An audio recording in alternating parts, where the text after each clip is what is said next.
ஒரு சூப்பரான தேங்காய் சட்னி தான் எப்படி செய்யணும்னு சொல்லி பார்க்க போறோம். 2 தேங்காய் எடுத்து சின்ன சின்னதா கட் பண்ணி வச்சிருக்கோம். பொட்டுக்கடலை ஒரு 50 கிராம், ஒரு 5 பச்சை மிளகாய் நான் ஆட் பண்ணியிருக்கேன். இஞ்சி ஒரு துண்டு எடுத்து நறுக்கி வச்சிருக்கோம். நாட்டு பூண்டு பல் ஒரு 6 7 எடுத்து வச்சிருக்கோம். கல்லுப்பு இதுக்கு தேவையான அளவு இதில் ஆட் பண்ணி கொஞ்சமா கொத்தமல்லி இலை இதில் ஆட். நம்ம எல்லா இன்கிரிடியன்ட்டையும் மிக்ஸி ஜாரில் போட்டுட்டோம். பால் ஊற்றி ஒரு 90% மட்டும் நல்லா அரைச்சி எடுத்துக்கலாம். நம்ம எடுத்து வச்சிருந்த அந்த பால் கிட்டத்தட்ட ஒரு 400 ml பால் ஆட் பண்ணிட்டோம். பாருங்க எப்படி வந்திருக்குன்னு. சூப்பரா வந்திருக்கு. இந்த பதத்துல நல்லா பொறன்னு அரைச்சு எடுத்துக்கணும்.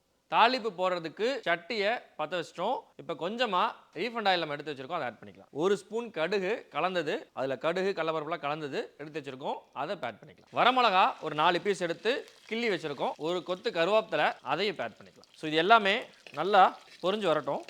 இப்போ நம்ம போட்ட எல்லாமே நல்லா பொரிஞ்சிருச்சு. பெருங்காயத்தூள் அதில் ஆட் பண்ணி அடுப்பை ஆஃப் பண்ணிடலாம். பெருங்காயம் ஒரு பிஞ்ச் ஆட் பண்ணால் போதும். அடுப்பை ஆஃப் பண்ணி ஒரு 2 நிமிஷம் அந்த சூடு ஆகட்டும். அதுக்கப்புறம் நம்ம எடுத்து வச்சிருக்க சட்னி இதில் ஆட் பண்ணி நல்லா கிளறி விட்டுடலாம். நாம செஞ்ச இந்த ஹோட்டல் ஸ்டைல் தேங்காய் சட்னி சூப்பராக வந்திருக்கு.